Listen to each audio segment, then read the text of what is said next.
Bom dia, mulheres em evolução. Tudo bem com vocês? Eu desejo muito que sim. E hoje eu quero começar falando de um assunto que aparentemente não tem nada a ver com o nosso conteúdo, mas com o decorrer da nossa conversa vocês vão perceber que tem tudo a ver. Você já ouviu falar da crotalária? Crotalária é uma planta que ela é usada como adubo e ela é utilizada para enriquecer, né, o solo, enfim. Mas ela tem que ser utilizada com muito cuidado, porque chega um momento em que, se eu não me engano, quando ela já libera o nitrogênio, ela tem que ser retirada e não pode ser utilizada na fabricação da ração, né? Ela é utilizada para enriquecer solos e depois na produção de ração de animais, né? De animais de grande porte, como cavalos, por exemplo. Bom, e o que aconteceu? Houve uma falta de controle nessa matéria-prima e a crotalária foi mantida na produção de uma marca aí de ração, e mais de 200 cavalos faleceram pelo país ao ingerir essa ração, porque se passa do tempo, essa planta ela se torna um veneno. Então, o que antes nutria, né, acaba envenenando. E por que eu trouxe esse assunto, né, para o nosso episódio de hoje? Porque eu vejo que muitas situações funcionam exatamente assim. Por exemplo, né, as relações que depois a pessoa percebe que são tóxicas. No início, é sempre uma maravilha, né?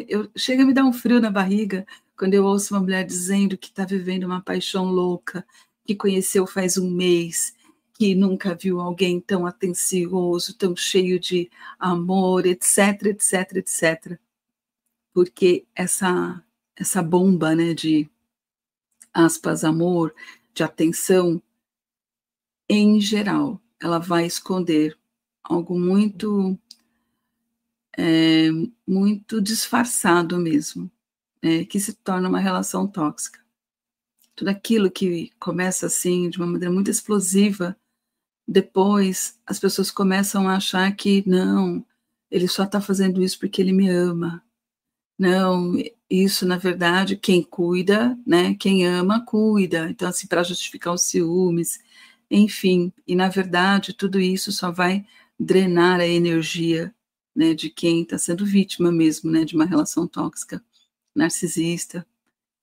Mas não é só isso, né? Muitas vezes também tem uma outra coisa que parece muito boa, mas que, no fundo, serve para nos paralisar, que são os pensamentos perfeccionistas.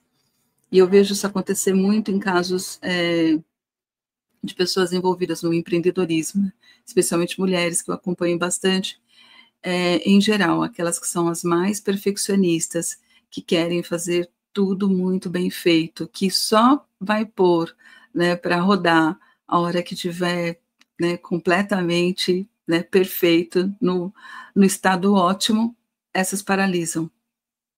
Então, aparentemente, os pensamentos perfeccionistas, eles nos motivam, eles nos impulsionam a sermos melhores, mas no fundo vira uma autocrítica tão grande que se torna ansiedade e a pessoa não consegue mais sair do lugar. Uma outra coisa também, no domingo, nós estávamos, né, eu e minha família estávamos num almoço de família, e aí a gente, né, estava conversando sobre vários assuntos, enfim, falamos de gestão financeira. E aí a gente começou a falar de frases que as pessoas usam para justificar que elas não vão guardar dinheiro, que elas vão usar, né, aquele dinheiro naquele momento.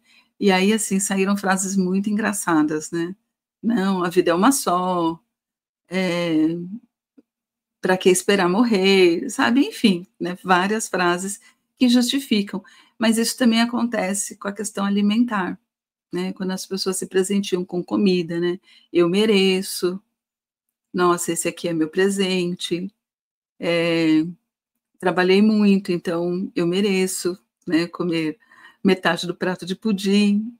E, enfim, naquele momento, esse tipo de atitude até relaxa, mas depois vem a culpa, o desconforto, né, o peso extra. Também fiquei pensando que essa coisa, né, de que no começo nutre bem, no começo nos alimenta, mas na verdade, se aquilo permanece daquele jeito, que é o que acontece com a planta, né, ela é boa no começo, mas só que ela tem que ser retirada num certo ponto ali, né, do crescimento da planta, porque do contrário, se ela se mantém, vira veneno, né, como infelizmente aconteceu com tantos animais.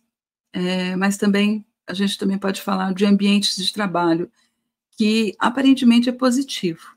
Nossa, é aquele chefe que te ama, que conta com você, porque só você vai saber fazer tão bem feito, só você é detalhista, é proativa, é tão participativa, mas na verdade isso é um disfarce para o excesso de exigência, para a cobrança, até a exaustão bater. Então é uma forma de, aparentemente, valorizar as pessoas, mas na verdade o nome é outro, é exploração. E também aquelas pessoas que elogiam demais, né, mas elas elogiam sempre com um objetivo por detrás daquele elogio, é a manipulação. Então, é uma forma de elogio, mas é controle: "Olha, você é linda, você não precisa usar essa roupa", é uma forma de controlar a roupa. "Olha, você é tão inteligente, por que que você mantém essa amizade?", uma maneira de controlar a sua amizade. E isso, gente, não vem só, né, de parceiros ou de parceiras, né, porque relacionamento tóxico, narcisismo, independe do gênero. Isso muitas vezes vem também em outras relações, relações familiares próximas, né, pais, mães, irmãos, amigos, né, de longa data. A gente tem que prestar atenção, né, e eu então queria trazer essa reflexão aqui, até para poder dizer, sabe, o que que a gente anda plantando aqui na nossa vida? O que que a gente anda alimentando? Porque, às vezes, no começo, aquilo até tem uma aparência de bom, de positivo, de que está te trazendo, né, alegria, companhia, enfim, mas no fundo vai te envenenar. E a gente tem que prestar atenção, né, nós não podemos, né, eu adoro o Zeca Pagodinho, mas eu não concordo de jeito nenhum com a música que ele canta que diz: "Deixa a vida me levar", porque a gente não pode deixar a vida nos levar. O que que a gente anda cultivando na nossa vida, que pode tanto ser adubo quanto veneno? Essa é a pergunta que eu deixo aqui hoje para a gente refletir.